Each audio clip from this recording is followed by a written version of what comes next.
waxay la kulmeen ra'iisul wasaaraha si fiican buu u soo dhaweeyey waxay ka wada hadleen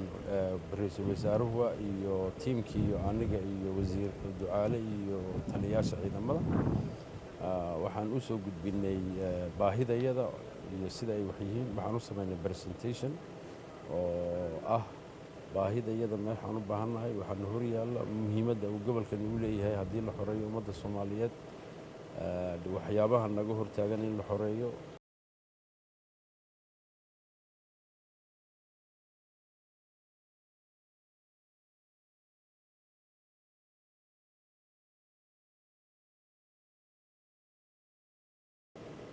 dib u habeynta iyo dib u hawlgelinta ciidanka qaybihiisa ciidamada qalabka sida qaybahooda kala duwan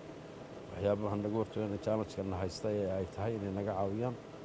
marka iyaga ra'iisul wasaaruhu si fiican bay aan isku wada fahnay dhammaantii kadibna waxaan soo booqannay meelaha la doonayo in ciidanka lagu xereeyo sida saldhiggii booliska oo burbursan gebi ahaanba aan rabno inay naga caawiyaan dib u dhisaan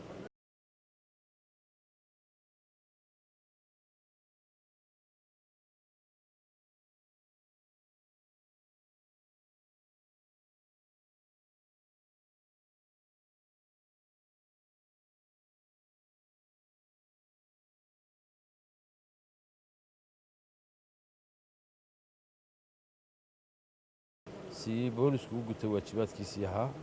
amniga inuu sugo amniga magaalada iyo gaar ahaan amniga gobolka Galmudug waxaa kaloo ay soo booqdeen xarunta nabad sugidda oo wiilal dhalinyar oo ciidanka loo qaatay ay ku jiraan iyada lafteeda waxaana ay tusaynay inay naga caawiyaan iyagana sidii tababar iyo dib u dhis loogu samayn lahaa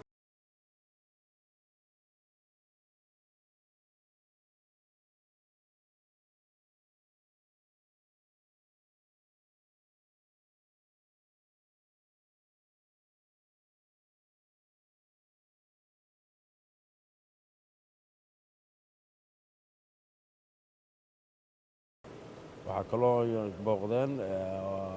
qaybta 11aad oo ahayd xaruntii ciidankii marka laga reebo qaybta 16aad ugu awoodda badnaa ee Soomaaliya oo burbursan isla markaana ciidanka Al-Sunna lagu diiwaangelinayo oo diiwaangelintii iyadoo socota ayay booqdeen ciidankii taagan yahay la diiwaangelinayo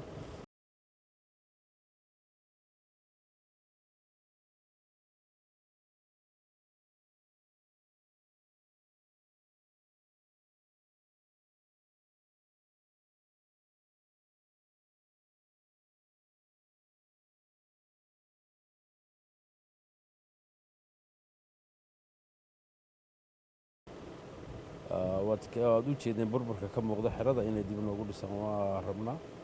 at the same time-na in ay noqoto meesha ciidanka lagu tababari doono ayay ahayd marka arrimihii aan soo qaadnay iyo waxyaabihii aan ka codsanay oo dhanna si ful ah ayay nooga aqbaleen waxaan mahad gaar u celinaynaa dowladda Qatar oo ku hawlan inta badan مساعدة المدة الصومالية جرب تاجر سيدا دبعتها هذا كوجت وقبل هلا جرهان لقوا وزارة القشان لقوا واحد مرة والبنا له إن لا جرب تاجين وحين مساعدة أما تاجر وأنا قبل عنه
هنقطة من عيران هنقطة من دغالة وأدوبتي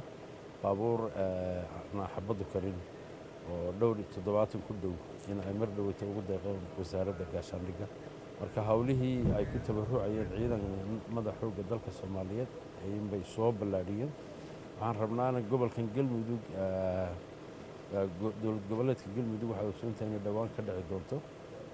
dib u heshiisiin kadibna doorashadii marka inta ka horeysa inaanu nabadgelyada sugno ciidamada aan ahayn kuwa dowladda laga dhigo dowladda si muxuu ahaa nabadgelyo ah ay arrimaha la rajeynaya ay u dhacaan